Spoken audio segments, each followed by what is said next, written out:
Mesdames, Messieurs, bonsoir. Bienvenue sur Pan-African Media. Bienvenue à ce rendez-vous de l'information panafricaine et surtout parfois hors de nos frontières. Et donc aujourd'hui, deux grosses thématiques. C'est devenu finalement une très bonne habitude. Nous allons commencer par reparler encore de la France-Afrique. Mais cette fois-ci du côté du Mali. C'est donc un pays de l'AES où justement le retrait du Mali de la CEDEAO, le délai d'un an donné donc par l'organisation sous-régionale controversée est tout simplement un non-événement pour Bamako.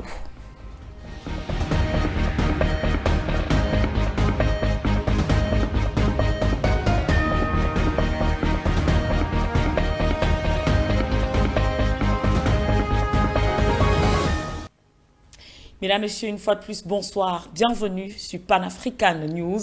C'est donc votre rendez-vous de l'information africaine, panafricaine et quelquefois hors des frontières du plus beau continent. Démarrons donc avec l'actualité qui nous vient de la République démocratique du Congo. Et dire que le porte-parole du gouvernement tacle ainsi Félix-Antoine Tshilombo Tshisekedi, car ces dernières révélations ont tout simplement été à l'origine d'une tension parmi les populations, une guerre qui se prépare donc et qui serait donc en train de partir de l'Est, notamment de Goma, pour se diriger vers la capitale Kinshasa. C'est du côté de la République démocratique du Congo.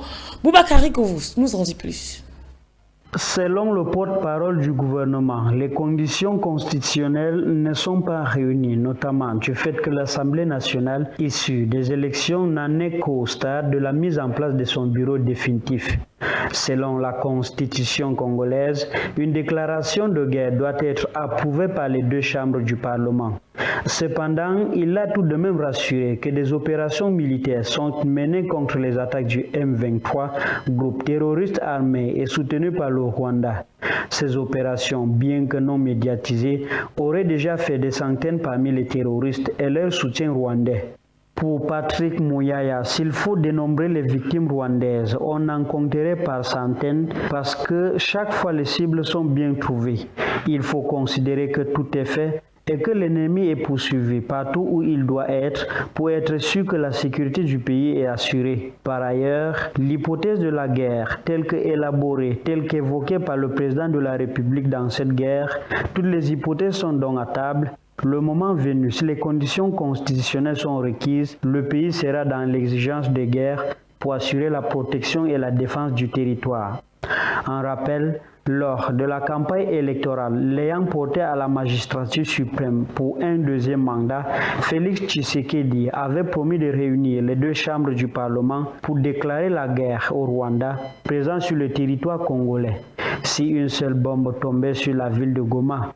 Une mise en garde franchie par les terroristes du M23 qui, par deux reprises, ont largué les bombes, l'une près d'une école et l'autre aux environs d'un centre de négoce dans la ville de Goma, faisant des blessés sans déclencher aucune réaction militaire de Kinshasa. Juste à côté, chez le voisin, il faut donc traverser le fleuve Congo pour aller du côté du Congo-Brazzaville, mais cette fois-ci qui parle de relations bilatérales avec un pays de l'AES. Il s'agit effectivement du Niger et donc le Premier ministre Ali Mahaman Lamine Zein, en déplacement au Congo, a été reçu en audience par le président de la République du Congo, son Excellence Denis Sassou Nguesso. Avec lui, ils ont évoqué les relations entre les deux pays et aussi la question du renforcement des relations, de ces deux pays frères et amis. C'était donc à l'issue du comité de haut niveau de l'Union africaine sur la Libye qui a donc tenu sa réunion des chefs d'État et de gouvernement à Brazzaville, République du Congo. C'était le 5 février 2024 pour donc examiner l'état d'avancement du processus de réconciliation nationale en Libye. Cette réunion est donc la 9e depuis la création de ce comité de l'Union africaine, présidé par le chef de l'État congolais, Denis Sassou Nguesso, a donc été organisé en prélude à une conférence de réconciliation interlibyenne prévue le 28 avril à Citre. C'est bien sûr en terre libyenne. Nous restons du côté de l'Afrique de l'Ouest et encore avec un autre pays de l'AES, tel qu'annoncé donc en titre à l'entame de cette édition du Pan African News. C'était donc lors d'une séance de briefing avec le corps diplomatique et effectivement consulaire accrédité au Mali que le ministre malien des Affaires étrangères, Abdoulaye Diop, a donc accusé mardi la collusion avec des puissances extérieures pour agresser le Niger. Nous l'écoutons avant de revenir sur ce plateau. Pour nous, l'idéal panafricain est toujours là, mais cet idéal a été quelquefois travesti ou extraverti ou instrumentalisé pour d'autres agendas. Nous avons dit que l'organisation est devenue une menace pour sa population et nous ne pouvons pas continuer à ce que d'autres se lèvent. Ils utilisent l'organisation, vous avez vu, il y a eu des sommets de la CEDEAO où certains dirigeants même ont pu prédire les conclusions des sommets, mais ce n'est pas sérieux. C'est la collusion de l'organisation ou de certains dirigeants de l'organisation avec des puissances extérieures pour agresser un pays. À partir de ce moment, nous sommes tous en insécurité. C'est pourquoi le Mali, le Burkina, on s'est levé. Si vous attaquez le Niger, vous nous attaquez aussi. Parce que c'était évident que ce n'était pas la démocratie qui était en question. La démocratie est violée dans tous les pays, tout le monde s'assoit et regarde tous les jours. Tout ça nous a amené un peu à comprendre que ces organisations ne sont plus sous le contrôle, sous notre contrôle à nous. À partir de cet instant, je ne peux pas donner le pouvoir à quelqu'un et que cette personne utilise ce pouvoir comme une arme contre moi. Je ne peux pas déposer mon argent dans une banque centrale et que cette banque centrale devienne un instrument pour me punir. Mais il y a un problème.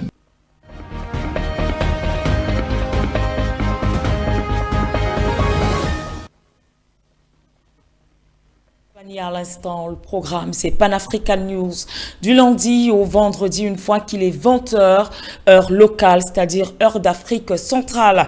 Alors, nous poursuivons ce journal avec la coopération multilatérale, CAP, donc du côté du Luxembourg, qui a donc décidé d'arrêter toute collaboration avec les pays de l'AES, et donc coopération bilatérale.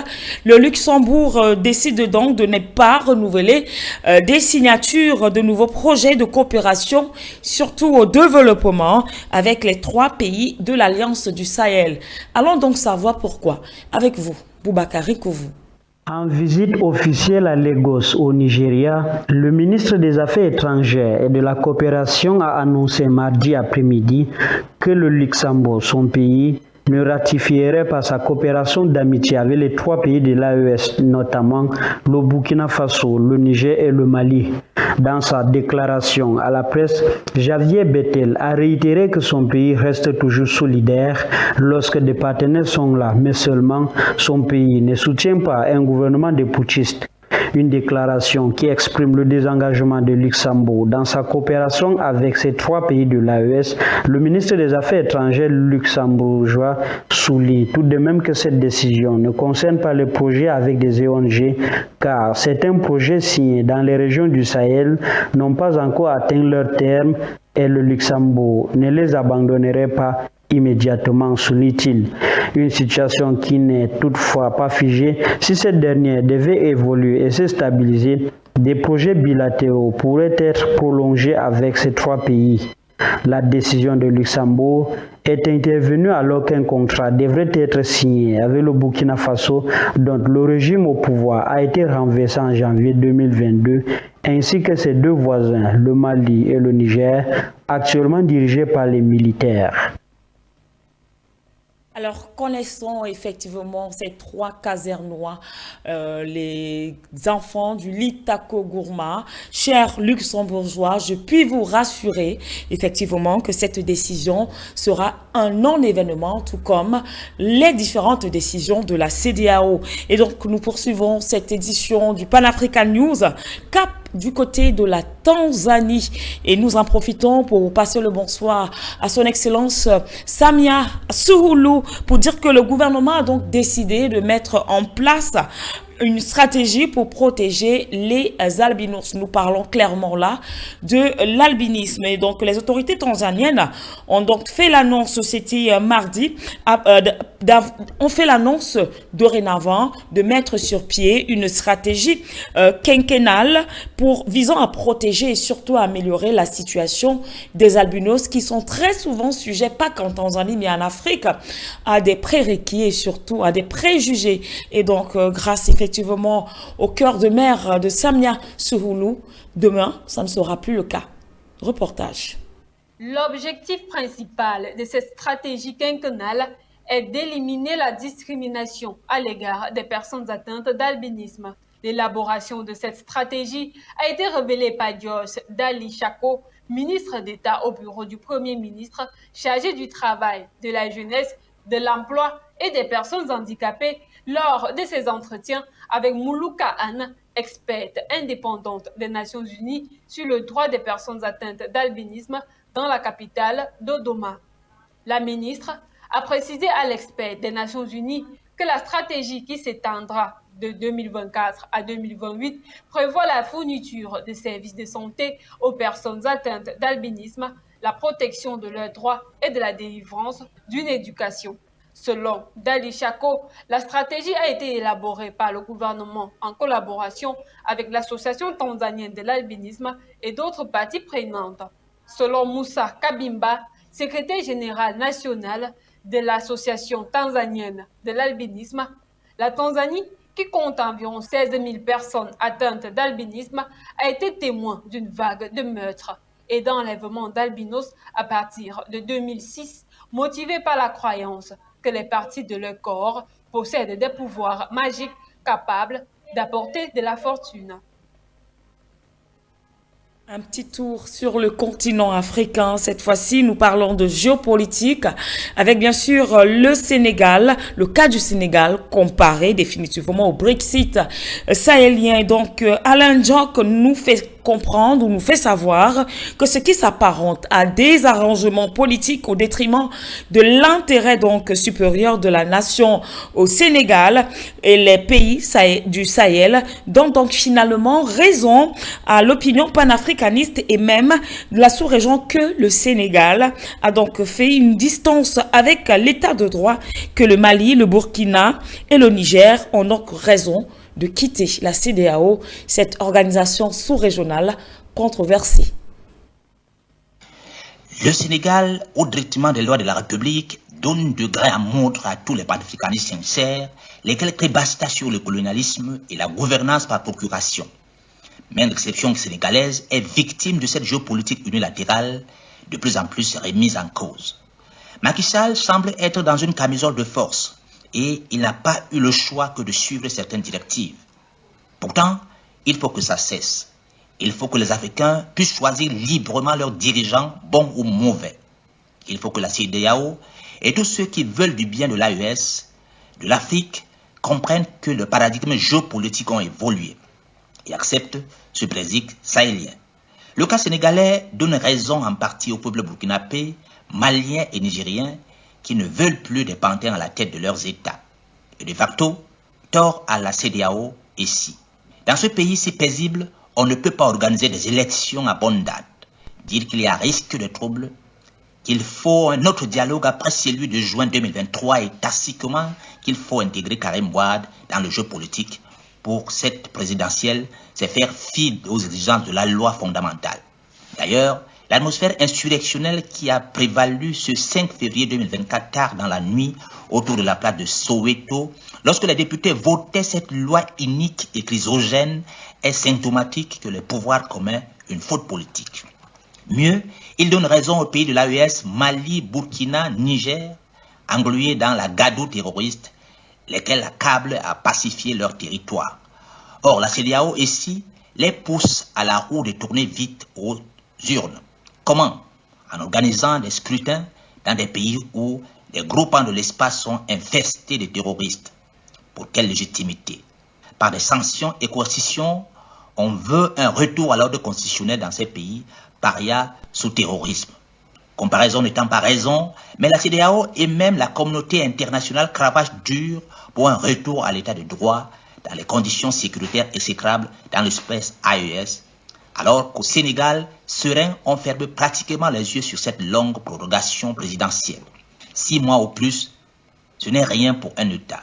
Alors, la CEDEAO ici devrait pouvoir tolérer que le Mali, le Niger, le Burkina, qui sont déjà dans une situation difficile, puissent prendre du temps de régler ces questions domestiques avant d'aller aux urnes. Au Sénégal, cette rallonge de bail octroyée à Macky Sall n'est pas mauvaise dans l'absolu, si tant que le Sénégal risque de plonger dans le chaos, mais c'est le 2 poids 2 mesures de la CEDEAO et tous ceux qui éclutent contre les 3 pays de l'AES qui gênent énormément. La seule différence est que Goïta, Ibrahim et Tiani ont pris le pouvoir par les armes, alors que Macky Sall, c'est par une torpille de la Constitution. Ce plan de dévolution du pouvoir par les marionnettes qui sont derrière le tango politique sénégalais exempte l'AES sur cette question des élections et du timing transitionnel. Au Sénégal, si dialogue inclusif doit y avoir, pourquoi ne pas intégrer tous les Ousmane Sonko et autres invalides? Car le 15 décembre 2024, c'est loin et permet de tout apprêter, y compris celui qui sera oint par les urnes. La violation parlementaire de ce 5 février 2024 et cette guerre désormais ouverte entre les députés et les juges du Conseil constitutionnel, cette crispation politico-judiciaire provoquée au sein pour assouvir les desseins personnels laissera des séquelles au Sénégal, quelle que soit l'issue du processus électoral. Mais l'acte des députés montre que si les Sahéliens de l'AES gueulent, même s'ils n'ont pas raison sur toute la ligne, ils ont compris ce poker menteur auquel ceux qui sont au sommet de l'organisation ou d'État se livrent. Et attention, même après Ibrahim, Goïta, Tiani, l'ADN de ce Sahel a subi une mutation. Et rien ne sera plus comme avant. On se demande d'ailleurs ce qui fera la CEDEAO face à cette plaisanterie sénégalaise en cours. C'est ce grand écart, cet équilibrisme intenable de la CEDEAO qui est dénoncé. En tout cas, pouvoir militaire ou civil, il faut laisser l'Afrique choisir ses chefs librement. Voilà donc qui est dit, et puisque nous parlons de choix, ou du moins de laisser les Africains eux-mêmes choisir leur chef, nous remettons effectivement la France-Afrique, je l'ai dit en titre 4.0, car un pourfendeur de la France-Afrique, l'ex-ministre Jean-Marie Bockel, a donc été chargé par le président français Emmanuel Macron, le maître de plusieurs laquais, chefs d'État africains, donc de discuter avec certains pays partenaires africains de nouvelles formes de la présence militaire française sur leur sol que Paris compte nettement réduire. Reportage. Le Gabon et le Tchad dans le cadre de l'évolution de la présence militaire française dans ces pays et en vertu des nouveaux principes à définir en bonne intelligence avec ces pays. Seul le cas de Djibouti, où la France dispose d'une base aux côtés des États-Unis et de la Chine, n'est pas inclus donc dans cette mission diplomatico-militaire. Rappelons que le désengagement militaire de la France en Afrique s'est alors accentué après la fin de l'opération Barkhane. Emmanuel Macron avait alors annoncé le 27 février 2023 lors d'une conférence de presse à l'Élysée la réduction de la présence militaire française sur le continent et l'utilisation de tout développement dans le continent. Continent pour sortir de cette édition de Pan-African News.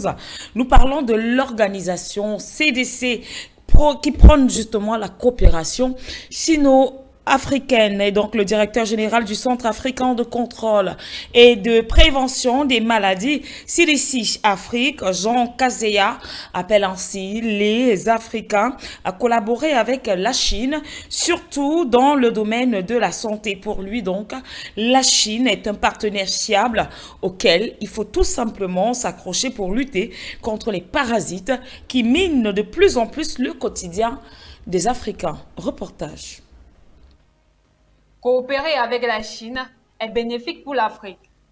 C'est du moins ce que pense le directeur général du Centre africain de contrôle et de prévention des maladies, CDC Afrique, Jean Kaseya.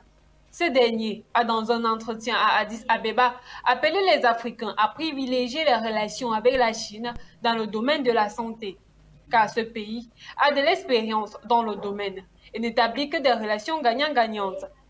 De plus, Jean Kaseya a salué le soutien de la Chine dans l'amélioration de la santé publique sur le continent.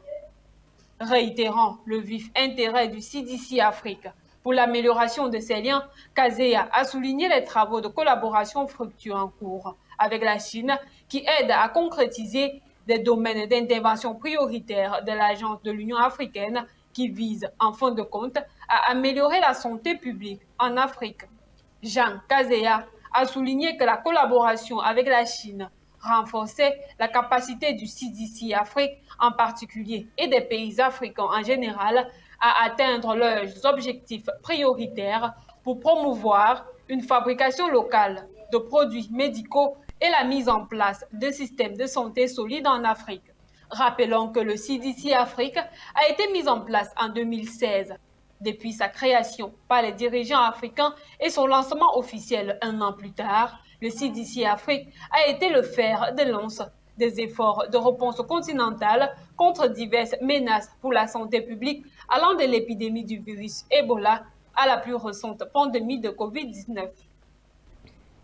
Et c'est sur ce que nous refermons cette troisième sortie consacrée au Pan-African News sur Pan-African Media pour une Afrique souveraine et unie. Merci à toute l'équipe de production. Demain, c'est un autre jour. Nous serons toujours là, même heure, même endroit.